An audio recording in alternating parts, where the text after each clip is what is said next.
Your Excellency, thank you so much for taking the time to talk to us. First of all, my most sincere condolences to you and to your country.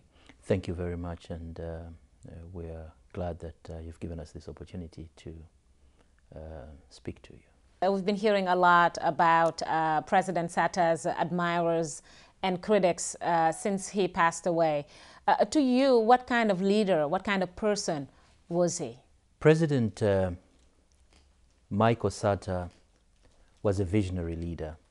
In the last 3 years, Zambia has seen unprecedented development. And what is interesting is that President Sata was a leader who associated himself with the underprivileged. Several parts of the country have been opened that were not accessible before he took over office.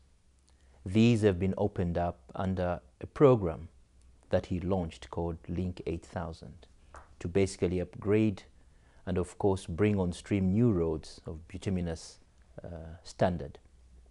Not only that, he has left 650 clinics under construction, all in a bid to make health accessible to rural Zambia. Well, before I actually continue, I just want to touch on his nickname that he was known as King Cobra, just to explain why was he known as King Cobra? One would say any politician has their style, and I guess that was his style, really. That was his way of branding himself at one particular point in time. But his real name when it came to delivering for the people was man of action. He walked the talk. He believed in execution. Well, the transition seems to have gone on very smoothly with the current VP, the former VP, basically Guy Scott being the interim president. Just curious to know this time, what kind of person is Mr. Scott? Dr. Guy Scott was one of the founders of the Patriotic Front, together with the late president. So they shared a lot in common. Vice President Scott shared in the vision that President Sata laid before all of us. Dr. Guy Scott is not new to Zambian politics. He's been in politics before assuming vice presidency and before assuming power. He served in other governments. He has a track record, an impressive track record. Dr. Scott is not new to Zambians. He knows Zambia. Zambians know him. And he was born in Zambia. He is Zambian. Exactly. He was born in Zambia in 1944 in Livingston, to be precise. And I am confident that he will hold the fort until the people decide who leads them going forward. And speaking of that, the Constitution says that elections will be held in 90 days. But also, as the Constitution says, I'm not sure if Dr. Scott can run. What do you think will happen at this point? And why can't he run, for example? Just to explain. The Constitution is very clear on how you manage a transition. We have done it before in 2008 when President Mwanawasa died. Absolutely. This is the second time we are faced with this situation. The Constitution is very clear as to who becomes president, who can run for presidency. So as things stand, President Guy Scott, being vice president, has taken up that role, which is a constitutional role, and he will superintend over the affairs of the nation to ensure that we get to the polls within the constitutional limit and allow the Zambian people to once again decide who should be their leader. Can Mr. Scott run? He's Zambian. Can he run as a president of Zambia, or what does the Constitution say? In the case of office of the president, there are provisos that would not allow a Zambian citizen in certain instances to run. In which instances? You need a Zambian who has been resident, a Zambian citizen who has been resident in the country for a minimum period. There are provisions that relate to parentage. We have several Zambians whose parents could have been non-Zambian, but they are Zambians and they can run for office in other areas. But for the office of president, there's been that restriction.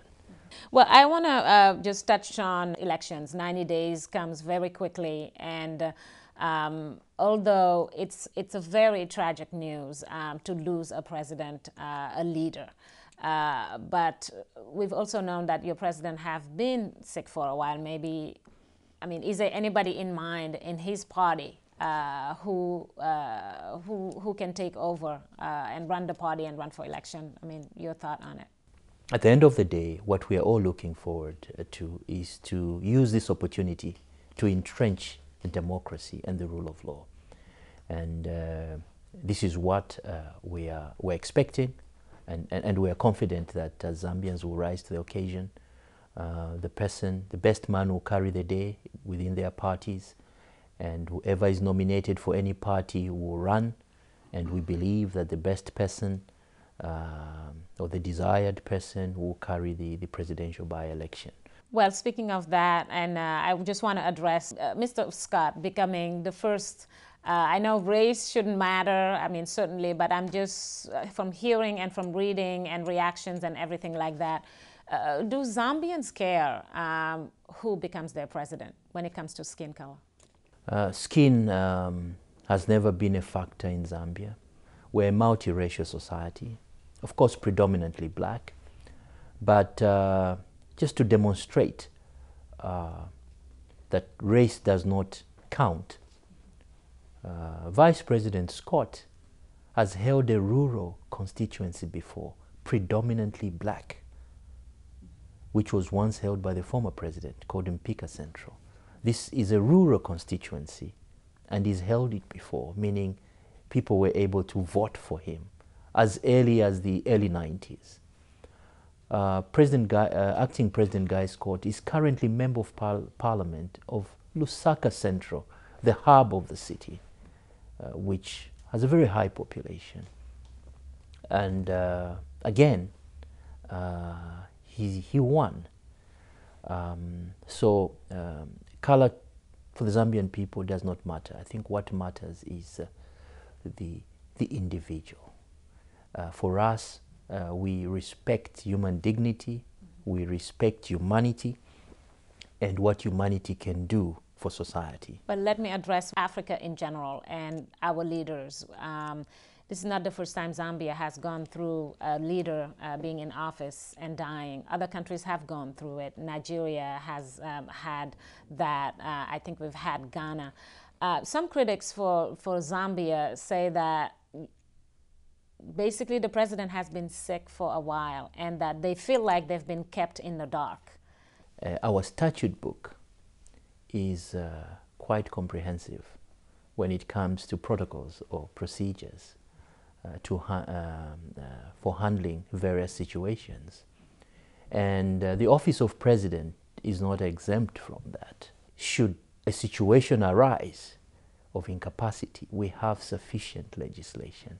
And as things were, there was nothing that warranted for those that are identified and entrusted to do that to begin to talk about his health, because the president was actually working. And we say so because we've been working with him.